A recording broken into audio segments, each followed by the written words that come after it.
بسم اللہ الرحمن الرحیم۔ السلام علیکم ناظرین، امید کرتی ہوں کہ آپ اللہ تعالیٰ کے فضل و کرم سے خیر و عافیت سے بالکل ٹھیک ہوں گے۔ اللہ تعالیٰ آپ کو سدا خوش اور آباد رکھے اور آپ پر اپنی خصوصی رحمتیں اور برکتیں عطا فرمائے اور آپ کو کسی کا محتاج نہ کرے، آمین یا رب العالمین۔ پیارے ناظرین، آج ہم آپ کو اس ویڈیو میں ایک بہت ہی خوبصورت اور مجرب وظیفہ بتائیں گے۔ اس عمل سے اس وظیفے کی برکتیں بے شمار ہیں۔ انشاءاللہ اگر آپ اس وظیفے کو کریں گے تو وہ آپ کی تمام حاجات اور پریشانیاں دور ہو جائیں گی جو آپ کے دل میں ہیں۔ جی ناظرین، یہ ایک وظیفہ سورۃ اخلاص کا وظیفہ ہے۔ آپ نے اس کو کس ٹائم اور کب کرنا ہے یہ میں آپ کو بتاتی ہوں۔ اگر آپ میرے چینل پہ نیو ہیں تو آپ لوگوں سے گزارش ہے کہ میرے چینل کو سبسکرائب کر دیں، ساتھ ہی بیل کے بٹن کو دبا دیں تاکہ میری ویڈیو کی اپڈیٹ آپ کو ملتی رہے۔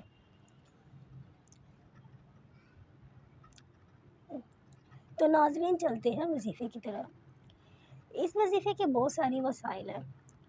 آپ اللہ تعالیٰ سے جو مانگیں گے آپ کو عطا ہوگا۔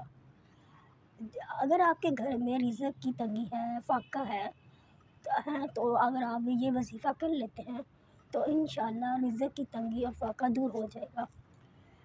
دولت کی تنگی ہے، اگر آپ کسی قرض میں ڈوبے ہوئے ہیں، ٹھیک ہے نا، آپ محتاج ہیں، پیسے کے محتاج ہیں، اگر آپ کے پاس پیسے نہیں ہیں، قرض میں ڈوبے ہوئے ہیں، آپ اس وظیفے کو کریں، اس عمل کو کریں تو انشاءاللہ وہ بھی ختم ہو جائے گی۔ اگر آپ قرض ہے تو وہ بھی اتر جائے گا۔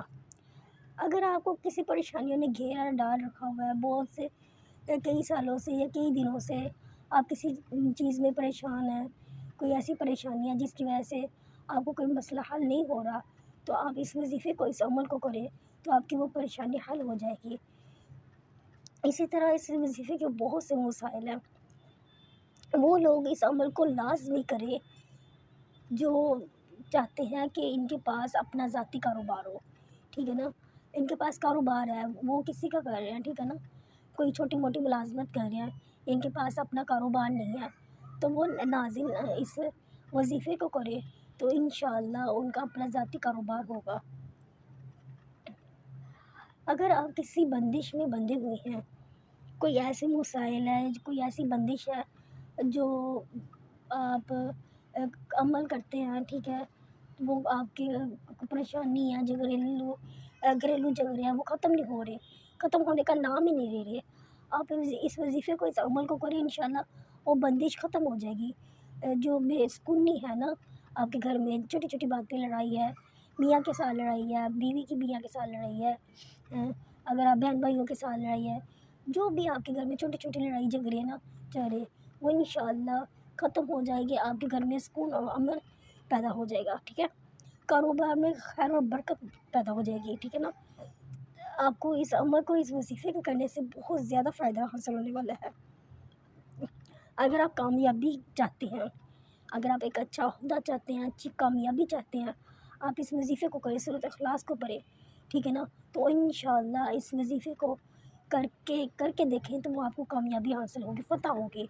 اس کے علاوہ جن لوگوں کی خواہش ہے کہ ان کے پاس اپنی گھر ہو، ذاتی گھر ہو، کچھ لوگوں کے پاس گھر ہے وہ کرائے پہ ہے، ٹھیک ہے نا، وہ کرائے پہ لے لیا، آج کل کے حالات بہت معاشی خراب ہو گئے نا، مہنگائی اتنی ہو گئی ہے کہ 2 وقت کی روٹی لے لو یا مکان کا کرایہ دے لو، ٹھیک ہے نا، ایسا حساب ہو گیا۔ اگر آپ چاہتے ہیں کہ آپ کا اپنا ذاتی مکان ہو، ٹھیک ہے نا، کہ آپ اپنا ذاتی مکان ہو، اپنی ذاتی گاڑی ہو، اپنا ذاتی کاروبار ہو، تو آپ اس وظیفے کو، اس عمل کو کریں تو انشاءاللہ آپ کا وہ مسئلہ، آپ کو اپنا ذاتی گھر بھی مل جائے گا، آپ کو اپنی ذاتی گاڑی بھی مل جائے گی، آپ کو اپنا ذاتی کاروبار بھی مل جائے گا، تاکہ وہ دنیا کی ہر چیز آپ لے سکتے ہیں۔ اس عمل کو اپنی نیت سے کرنا ہے، ٹھیک ہے نا، جس چیز کو بھی آپ جس نیت سے، جس عمل سے بھی کریں گے نا تو انشاءاللہ وہ عمل، وہ مقصد آپ کا پورا ہوگا۔ آپ اس وظیفے کو کسی بھی ٹائم، کوئی ٹائم مقررہ نہیں ہے، ٹھیک ہے نا، آپ کسی بھی ٹائم ایسے کر سکتے ہیں، مگر یہ جو میں عمل بتانے لگی نا آپ کو، وہ آپ نے صبح کے ٹائم اس وظیفے کو کرنا ہے، نہار منہ کرنا ہے۔ نہار منہ کا مطلب یہ ہوتا ہے کہ آپ نے فجر کی نماز کے بعد ادا کرنا ہے اس کو، ٹھیک ہے نا، یعنی جب آپ فجر کی نماز پڑھ لیتے ہو، آپ نے کچھ نہیں کھایا پیا تھا تو آپ نے اس وظیفے کو فجر کی نماز کے بعد کرنا ہے، ٹھیک ہے۔ تو آپ جو اس جب آپ یہ وظیفہ کریں گے نا تو اس کی برکتیں جو اور اس کی فضیلتیں نا بے شمار ہیں.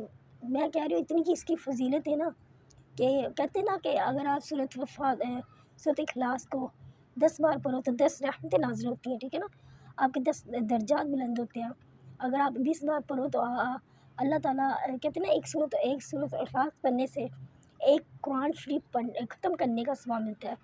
ٹھیک اسی طرح اس کی بہت زیادہ فضائل ہیں، بے شمار اس کے فضائل ہیں، کیونکہ سورۃ اخلاص میں جو ذکر کیا گیا نا وہ اس میں اللہ کی تعریف کی گئی ہے سورۃ اخلاص میں. ٹھیک ہے نا، اس میں سب اللہ کی ہی تعریف کی گئی ہے، اللہ کا ذکر بیان کیا گیا ہے. یہ صورت ایسی ہے، اس صورت کی تفسیر، یہ صورت چھوٹی ہے پر اس کی جو تفسیر ہے نا اس میں بہت طاقت ہے، پہاڑ سے بھی زیادہ اس کی طاقت ہے. آپ بس اس عمل کو کر کے دیکھیں. آپ نے کیا کرنا ہے، آپ نے فجر کی نماز ادا کر لینی ہے. ٹھیک ہے، تو اسی وقت آپ نے جائے نماز پہ بیٹھ جانا ہے، اٹھنا نہیں ہے. تو جائے نماز پہ بیٹھنے کے بعد آپ نے اول آخر درود ابراہیم پڑھ لینا، کتنی بار 11 بار درود ابراہیم پڑھ لینا جو ہم نماز میں پڑھتے ہیں. اگر آپ دوسرا بھی پڑھ سکتے ہیں، چھوٹا بھی آپ ادا کر سکتے ہیں، بہتر یہی ہے کہ آپ برا درود ابراہیم پڑھیں. ٹھیک ہے، اس کے بعد آپ نے کیا کرنا ہے، آپ نے سورۃ اخلاص پڑھنی ہے. سورۃ اخلاص آپ نے کتنی بار پڑھنی ہے، 313 بار سورۃ اخلاص پڑھنی ہے. ٹھیک ہے، کتنی بار پڑھنی ہے، 313 بار سورۃ اخلاص پڑھنی ہے.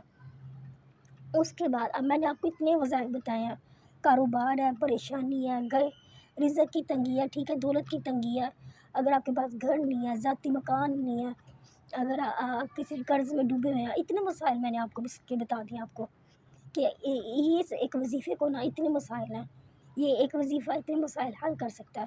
آپ نے سورۃ اخلاص 313 بار پڑھ کے پھر درود ابراہیم پڑھ کے پھر آپ نے اللہ تعالیٰ سے اپنی بارگاہ میں دعا کرنی ہے، اللہ تعالیٰ کی بارگاہ میں دعا کرنی ہے کہ یا اللہ جو بھی میری پریشانی ہے، جو بھی مشکلات ہے، اس وظیفے سے، اس عمل سے وہ پریشانی مشکلات جو بھی ہیں وہ دور کر دے، کیونکہ اللہ 70 ماؤں سے زیادہ پیار کرنے والا ہے. ٹھیک ہے نا، اللہ سے مانگ کر تو دیکھو نا آپ، انشاءاللہ آپ کا 1 منٹ میں وہ عمل پورا ہو جائے گا.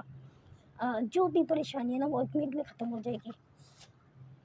اللہ سے گر گرا کے دعا مانگا کرے.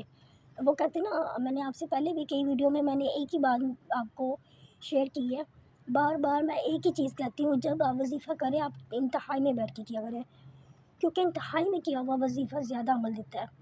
اگر کسی کے سامنے کریں گے نا، کسی کی فیملی کے سامنے کریں گے بیٹھ کے، تو اس کا پتہ کیا ہوتا ہے، آپ کا دھیان وظیفے کی طرف ہوتا ہے.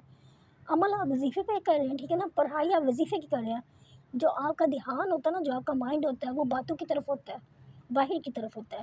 جب آپ انتہا میں بیٹھ کے کریں گے نا تو آپ کا دھیان باہر باتوں کی طرف نہیں ہوگا، صرف وظیفے کی طرف ہوگا.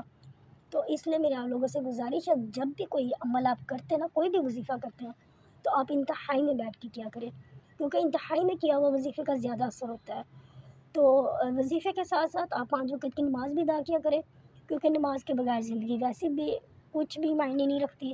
سب سے پہلے انسان کا جو سوال ہوگا قبر میں وہ سب سے پہلے نماز کا ہی ہوگا. اگر آپ 5 وقت کی نماز پڑھ لیتے ہیں نا تو ساتھ میں وظیفہ کر لیتے ہیں تو انشاءاللہ آپ کے 1 دن میں مشکلات ختم ہو جائیں گے. یہ میں گارنٹی کے ساتھ کہہ سکتی ہوں. اگر آپ وظیفہ کر لیں گے، فجر نہیں پڑھی، ٹھیک ہے، فجر پڑھی، فجر کا وظیفہ آپ نے وظیفہ بس کر لیا، پتہ ہے کہ وظیفہ کرنا ہے، ظہر نہیں پڑھی، عصر نہیں پڑھی، مغرب نہیں پڑھی، عشاء نہیں پڑھی، چلو بھی، تو وہ وظیفے کا اثر ہے ہی نہیں ہے، بالکل بھی نہیں ہے. تو اس لیے آپ لوگوں سے گزارش ہے کہ باقاعدہ آپ 5 وقت کی نماز ادا کیا کریں، ٹھیک ہے، جس سے آپ کی وظیفے کا اثر بھی ہو اور آپ کا جلدی سے جلدی وہ مشکلات اور مسئلہ جو چل رہے ہیں نا زندگی میں وہ حل ہو جائے. تو میری آپ لوگوں سے گزارش ہے، اگر میری ویڈیو اچھی لگی ہو تو شیئر کر دیں اور لائک کر دیں، اور کمنٹ میں لازمی بتایا کریں کہ آپ کو یہ وظیفہ کیسے لگا، کیسا نہیں لگا، کیونکہ آپ لوگوں کی حوصلہ افزائی سے پتہ چلتا ہے کہ ہماری جو ویڈیو ہے وہ آپ لوگوں کو کیسی اچھی لگی ہے، کیسی نہیں لگی. تو اس لیے آپ لوگوں سے گزارش ہے کہ کمنٹ میں بتایا کریں، ٹھیک ہے، کہ آپ لوگوں کو ہماری ویڈیو کیسی لگی ہے. جزاک اللہ خیر.